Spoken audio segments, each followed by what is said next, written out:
Hey there, this is Sonia, and we are in the midst of 140 days of biblical prayer. So, yes, not only are we doing 140 days of biblical prayer, but we are, in addition to that, doing 90 days through the Word.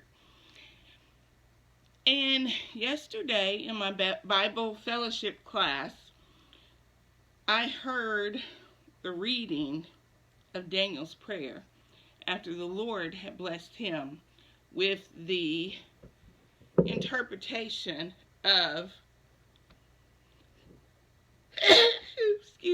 with the interpretation of King Nebi's dream. And so one of the things that caught my attention during our study this year is the Lord insisting that Ezekiel speak his words to the people. So tonight we're going to talk about Daniel's prayer. Actually, we're going to read it in its entirety after the Lord blessed him with the interpretation of King Nebi's dream. And that prayer is found in Daniel 2, starting in verse 19. Then the mystery was revealed to Daniel in a night vision. Then Daniel blessed the God of heaven. Daniel said, "Let the name of God be blessed forever and ever, for wisdom and power belong to him. It is he who changes the times and the epochs. He removes kings and establishes kings. He gives wisdom to wise men and knowledge to men of understanding. It is he who reveals the profound and hidden things. He knows what is in the darkness, and the light dwells with him. To you, O God of my fathers, I give thanks and praise, for you have given me wisdom and power. Even now you have made known to me what we requested of you. For you have made known to us the king's matter." Verse 24. Therefore Daniel went to Arioch, whom the king had appointed to destroy the wise men of Babylon. He went and spoke to him as follows: "Do not destroy the wise men of Babylon. Take me into the king's presence, and I will declare the interpretation to the king." Then Arioch hurriedly brought Daniel into the king's presence and spoke to him as follows: "I have found a man among the exiles from Judah who can make the interpretation known to the king." The king said to Daniel, whose name was Belteshazzar, I have a hard time saying that, I'm sorry. "Are you able to make known to me the dream which I have seen and its interpretation?" Daniel answered before the king and said, "As for the mystery about which the king has inquired, neither wise men,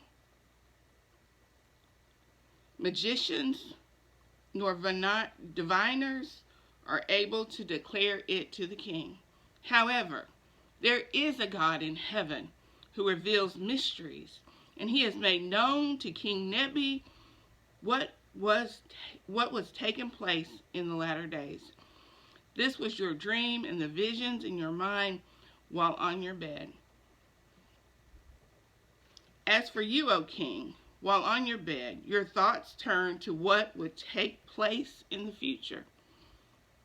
And he who reveals mysteries has made known to you what will take place. But as for me, this mystery has not been revealed to me for any wisdom residing in me more than any other living man, but for the purpose of making the interpretation known to the king, and that you may understand the thoughts of your mind." So Daniel would take no credit of the interpretation of the dream. He would take absolutely no credit. And the other thing we discussed in Bible study yesterday that is interesting, Daniel was likely around 15 to 17 years old at this point in time. Daniel was a very young man at this time. Now, as far as 90 days through the Word, I did read the portion of text that we were required to read today, which was, I believe, Genesis 17 through Genesis 28. And one thing I was reminded of today, in the text, 2 times, the Lord says to,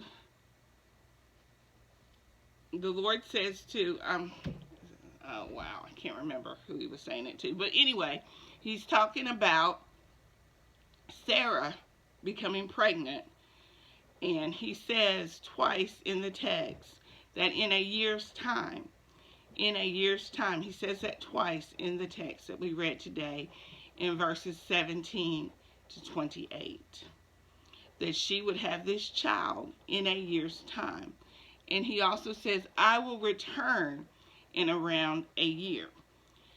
And one of the things that my pastor has always impressed upon us was that we always need to make our plans for at least in about a year's time. Because our Father in heaven, He controls the time. He works in units of time.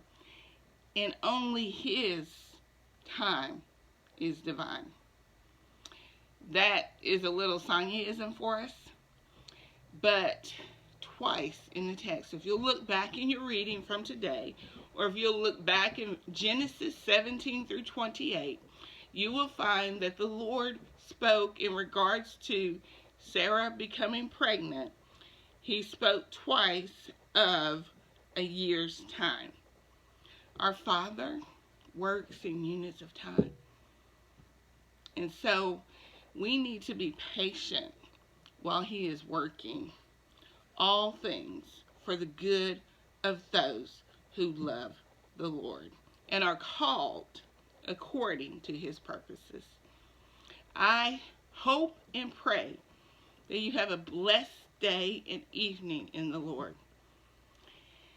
And tomorrow is day 3 of 90 days through the Word, and I believe day 12 of 140 days of biblical prayer.